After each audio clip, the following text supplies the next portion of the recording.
You are tuned in to a special Igbo Day edition of a Guddoers podcast right here in Galway.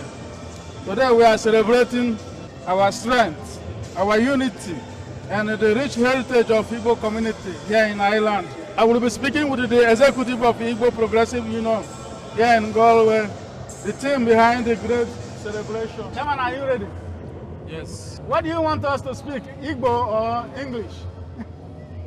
In a situation like this, Kaina Asu Igbo, not Asu English.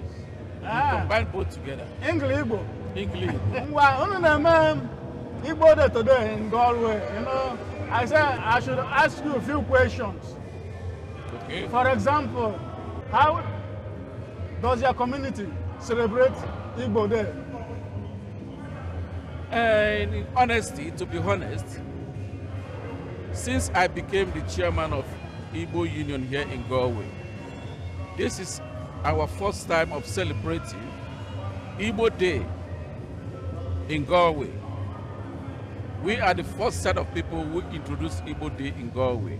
Wow. Just as you can see, this is just the beginning of it, and I believe that everything will go well by the grace of God.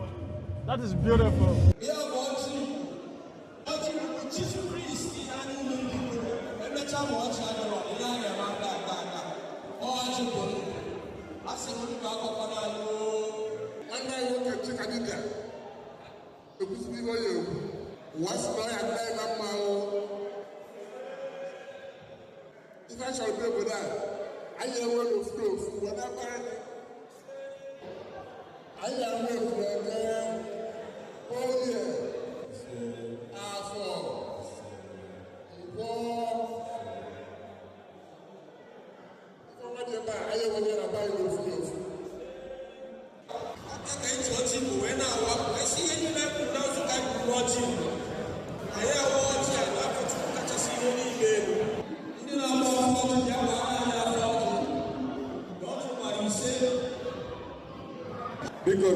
Ndị waterfall na ndị god na ọcha anyị gbara ise na na-asị ka ụlọ ebulu witness na a na-ebute ọcha na tebụl unu.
ọ bụ gịnị ka mmeri iji kwụlụ m n'ọnụ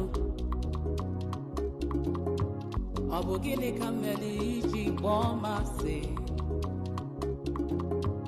ọkwa mụ na ya bụ nwanne onye jebe ọkpọla ibe ya onye ilo bịa wee tinye ọgba aghara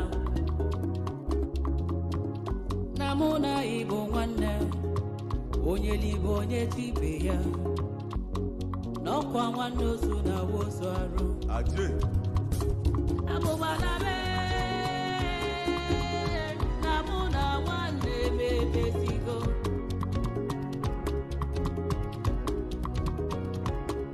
abụgbalabe na mụ na nwanne mebezigo iwe gị dị ọkụ dajụọ ọ dị n'obi m ọnụlube ọnụlube ọnụlube nwanne agba n'ọsọ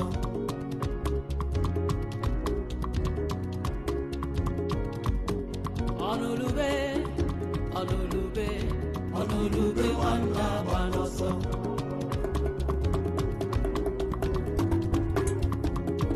akwa nwanne na-ebe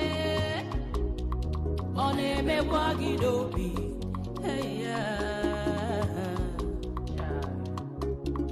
isu ka mmadụ na-eji ka ịmalụ mana ị na-agba nwanne gị ama ka relia na-elisi onweba Igbo niile bụ nwanne onye jebe odulu ibe ya Chukwu ekwe na ndị ilo mụ anya mụ na mụ na Igbo. I just want to give us some research about what is going on in the world today. In 2025 that we are now, Ireland has a concerning mental health statistics, and it will show you that over the world, wide, 700,000 deaths annually because of mental health, and this is not a joke.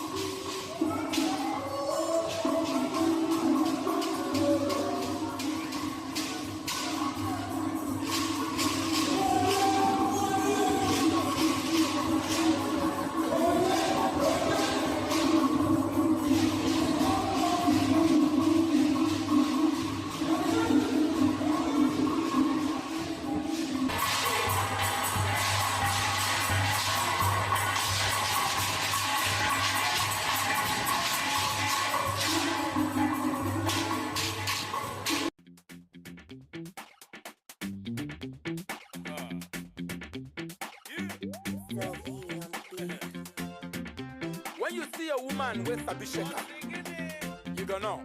Are you ready now? Baby girl, show them.